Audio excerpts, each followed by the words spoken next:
దానికి కౌంటర్ పెట్టాను చూశారుగా, గట్లా ఉంటుంది కదా, తెలుసు కదా.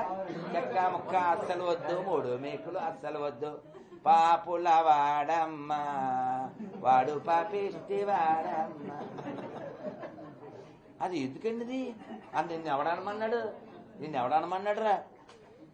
ఏది మొక్కాలి? ఇప్పుడు ఈ కంపెనీ ఇదేదో XYZ కంపెనీ అనుకోండి, ఆ కంపెనీ గురించి మాట్లాడు. ఆ దగ్గర కొనద్దండి. ఇప్పుడు ఇంతమంది వచ్చారండి ఛానల్, 1 2 3 4 5 6 7 8 9 10 11. అరే మళ్ళీ 11. ఓకే,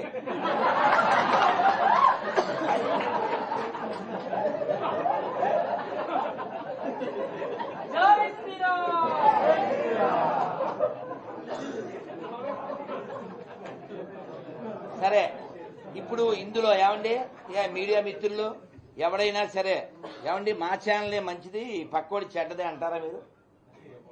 అలా అనకూడదు కదా కదా. కాబట్టి దైవం విషయంలో కూడా అదే ఉంటుందండి. ఎవరి ఆరాధన విషయం వారిది వ్యక్తిగతం. కాబట్టి ఈ కూటమి ప్రభుత్వానికి మా డిమాండ్ ఏమిటంటే, మీరు పాస్టర్లకు జీతాలు ఇవ్వడం అసలు ధర్మబద్ధం కాదు, న్యాయబద్ధం కాదు, రాజ్యాంగబద్ధం కాదు.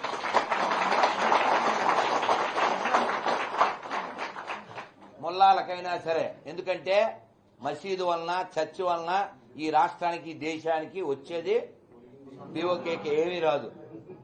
దేవాలయం వలన ఈ దేశానికి లాభం.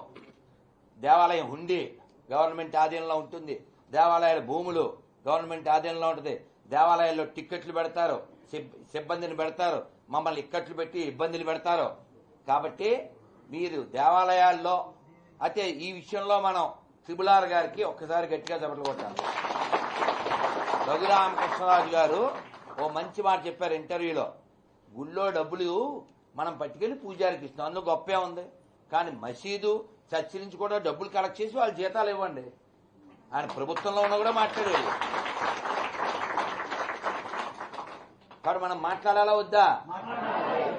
ప్రశ్నించాలా వద్దా? ప్రశ్నిద్దామా వద్దా?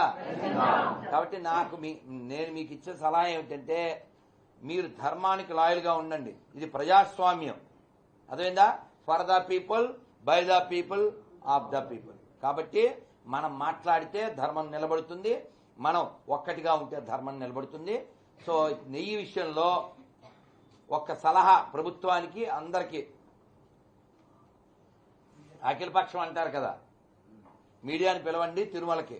అఖిలపక్షం ఏ పార్టీలో, అన్ని పార్టీలోనే పిలవండి. ఇప్పుడు ఉదాహరణకి మనమే ఓ ప్రతిజ్ఞ చేద్దాం, అంటే శాంపిల్ వారికి అర్థం కావడం కోసం. అంటే వాళ్ళు ఏం చేయాలో మనం డెమో, ఆ తర్వాత అక్కడ ఉండాల్సిన సుమో, ఇక దాన్ని నడిపించాల్సిన రెమో. ఓకేనా? మనం ఓ ప్రతిజ్ఞ చేద్దాం వాళ్ళ తరపున. వాళ్ళు చెయ్యాలి యాక్చువల్గా. ఏడుకొండవాడా వెంకటరమణ గోవిందా,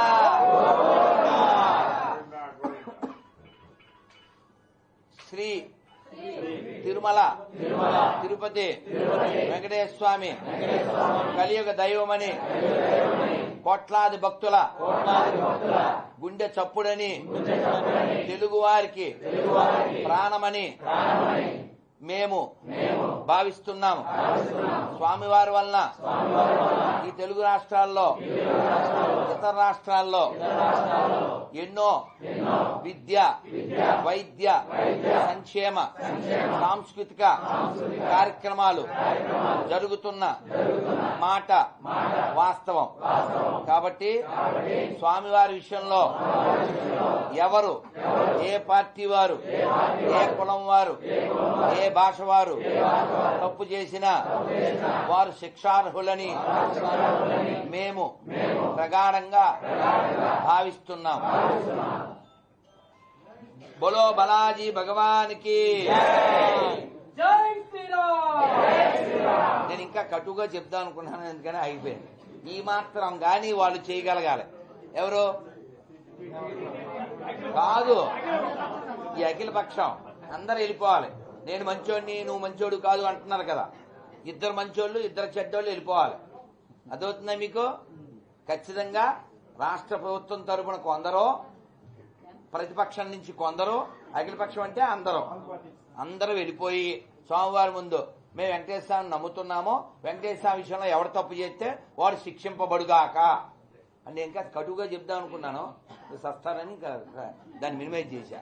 కాబట్టి ఈ ఈ ఈ నేను చెప్పిన ప్రపోజలు చాలా మంచి ప్రపోజలు. ఇది అన్ని పార్టీల వారు అంగీకరించాలి. వీడియో కింద కామెంట్లో పేరు లేకుండా తిడితే మనం ఏం చేయలేం. The elephant walks, dogs barks, Radhamanohar rocks. మేమేం చేయలేం. మీరు అలా మరుగుతున్నాను, మేమేం చేయలేం. కాబట్టి గవర్నమెంట్ ఆఫ్ ఆంధ్రప్రదేశ్ ఈ 3 పనులు చేయాలి. తిరుమల విషయంలో గోవుల్ని భారీగా పెంచి ఉపాధి కల్పించి నెయ్యి సొంత నెయ్యితో లడ్డూలు తయారయ్యేలా చేయాలి. ఇంకా ఇక మీద ప్రజలు భక్తులు దీని మీద అసలు నెయ్యి టాపిక్ రాకూడదు. ఆనందంగా వెళ్ళాలి, సంతోషంగా వెళ్ళాలి. ఎందుకంటే మా బాల్యంలో మాకు గుర్తుంది, మీకు కూడా తెలుసు. మనం అక్కడ కూర్చుంటే ఆ పెద్ద చెట్టు ఇప్పుడు కూడా ఉంది. కూర్చుంటే ఆ కోతి వచ్చి లాక్కుపోయింది, ఆ లడ్డు కింద పడిపోయింది. అయినా ఎరుకు తిన్నాం అనుకోండి, ఆ లడ్డు యొక్క టేస్టు, ఆ రుచి, చేతికి నెయ్యి అంటుకుపోయేటువంటి స్థితి ఉండేది. ఇప్పుడు నెయ్యే కాదు, ఇంకేమంటుకుంటుందో తెల్దాం. కాబట్టి నెయ్యే కాదు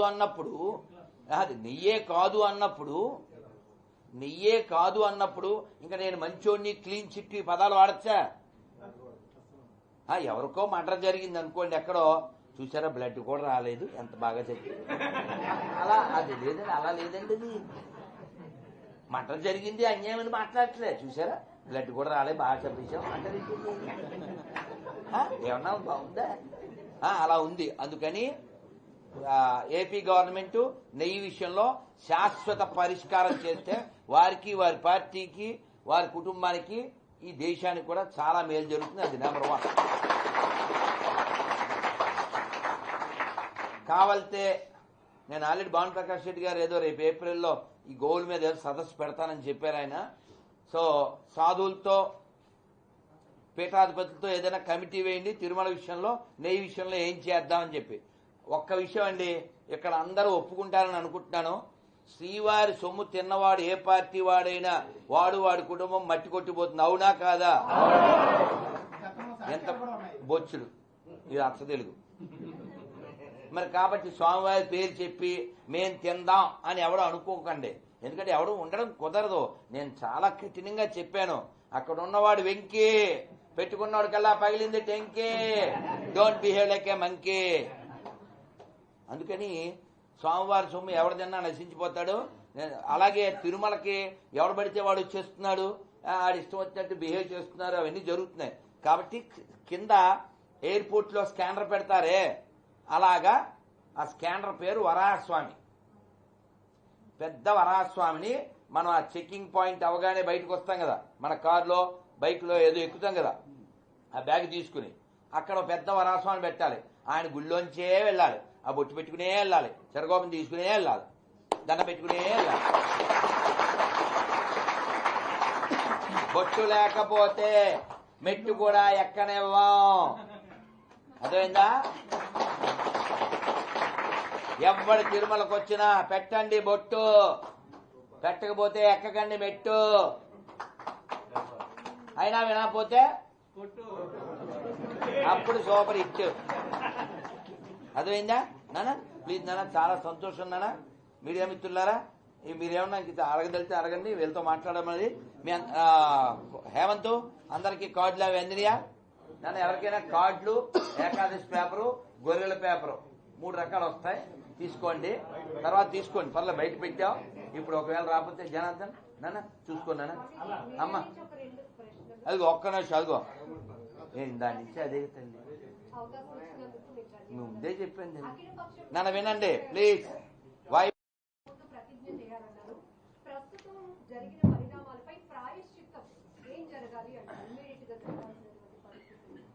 ఇప్పుడు దొంగోడు ఒప్పుకున్న తర్వాత కదా మీరు చెప్పింది.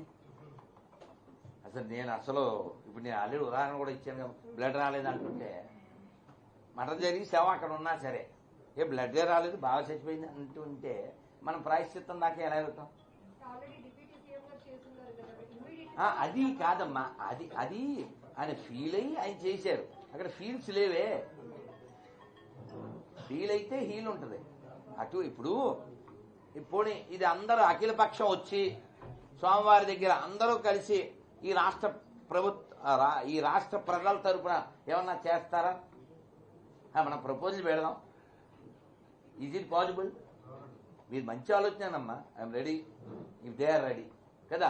ఎవరైనా సరే తిరుమల విషయంలో ఇకపైన ఇలాంటి చెత్త టాపిక్ తిరుమలలో జరగకూడదు కాబట్టి ఇప్పటిదాకా జరిగిన అపరాధానికి వెంకటేశ్వర స్వామిని మన్నించమని అందరి తరపున మనం కోరుకుంటాం. కానీ వాళ్ళు ఆ ప్రాయశ్చిత్తం కోరుకోవాలి. అందుకని అఖిలపక్షం వెయ్యాలా వద్దా? నెయ్యి విషయంలో గో సంరక్షణ భారీగా జరగాల వద్దా? అమ్మా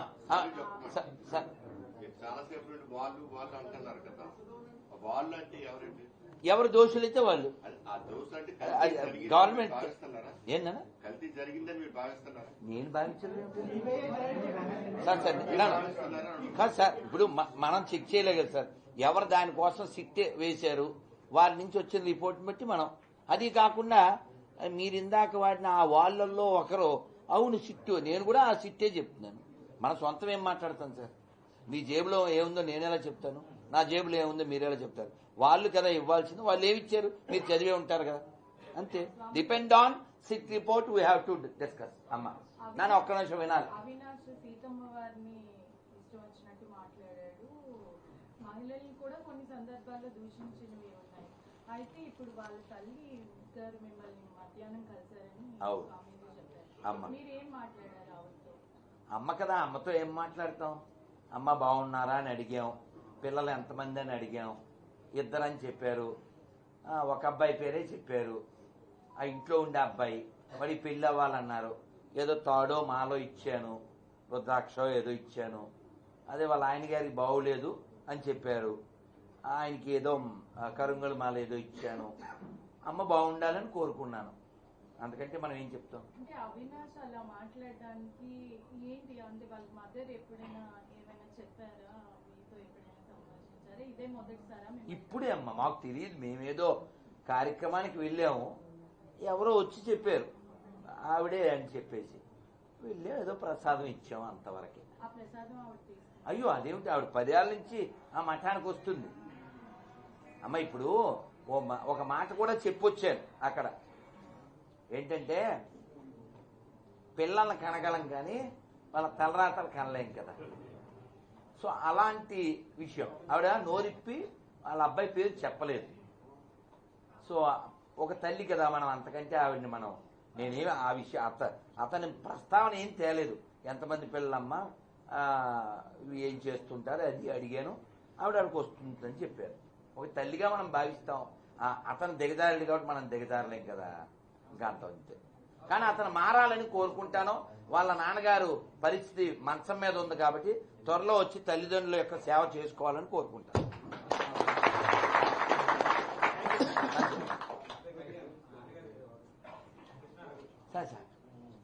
నేను ఒక్క 2 నిమిషాలు నాన్న ఏంటన్నా మీడియా నేను ఓకే నాన్న, హ్యాపీస్ నాన్న, హ్యాపీస్ మోర్ దెన్ ఎనఫ్ కదా నాన్న. మీడియా వారికి ప్రసాదం పెట్టండి. ప్రశాంతంగా ఉండడానికి ఏం చెయ్యాలి అంటే మన కళ్ళు అడిగినంత మనం తినకూడదు, పొట్ట అడిగినంతే తినాలి. అవునా కాదు? అందుకనే ఏదో సామెత ఉంది, ఆశలావు పేక సన్నం. తెలుసండి? మన వాళ్ళతో ప్రాబ్లం ఏంటంటే వాళ్ళు పెట్టారు కదా అని తినేస్తారు, వాళ్ళు చూపించారు కదా అని చూసేస్తారు, వాళ్ళు అమ్మారు కదా అని కొనేస్తారు. అలాంటి వాటిలో కొన్ని ఉదాహరణ ఏంటి? కోవా బన్ 10 రూపాయలు. హిందువుల నాశనానికి అదొక గన్నం. అది బన్న కాదు, గన్నం. అదే ఉదాహరణ చెప్తున్నా. అంటే నేను ఎందుకు చెప్తున్నా అంటే మనకి తెలియాలి, పిల్లలకి తెలియాలి. రాత్రి 10ంటికి దొరుకుతుంది కదా అని రాత్రి 1 గంటకి మనం జొమాటోలో టమాటా బాత్ ఆర్డర్ ఇచ్చేస్తే ఎలాగ చెప్పండి? 4 AM బిర్యానీ తినేస్తే ఎలా చెప్పండి? నేను తిండి అంటే తిండి ఒకటే చెప్పట్లేదు, అదొక స్ట్రాంగ్ ఎగ్జాంపుల్ కాబట్టి చెప్తున్నాను. తినే విషయంలో ఎలాగో వినే విషయంలో కూడా మీరే ఇప్పుడు ఒక్క 1 మినిట్ మీరందరూ నేను చెప్పింది చెప్పండి. మీ మనసు ఎంత బాగుంటుందో మీరే చూడండి. మాధవ కేశవ మధుసూదన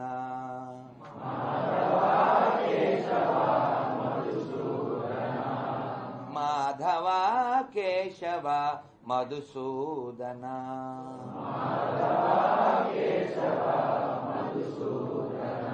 విష్ణు శ్రీధర పదనకం చింతయామి యూయం చింతయామి యూయం మాధవ కేశవ మధుసూదన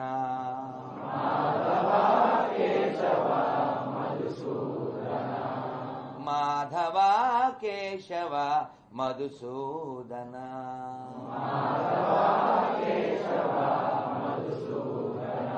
గోవిందా. గట్టిగా ఒక్క నిమిషం కూడా కాదు, ఇలా మనం నామం చేస్తే మన మనస్సుకి ఎంత బాగుంటుందో అది మనం ఫీల్ అయిన వాళ్ళం. మనందరికి తెలుసు. తనికెళ్ళ భరణి గారు శ్రీకాకుళం నుంచే కదా వారు వెళ్ళారు. వారు పాడింది మనం విన్నాం.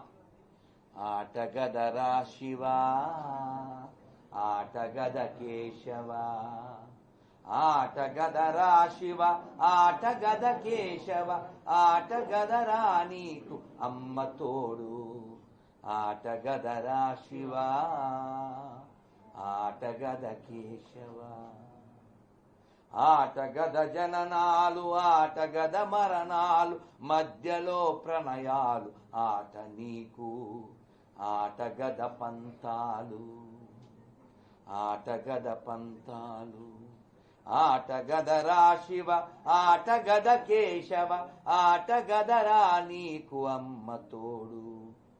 ఎందుకు పాడే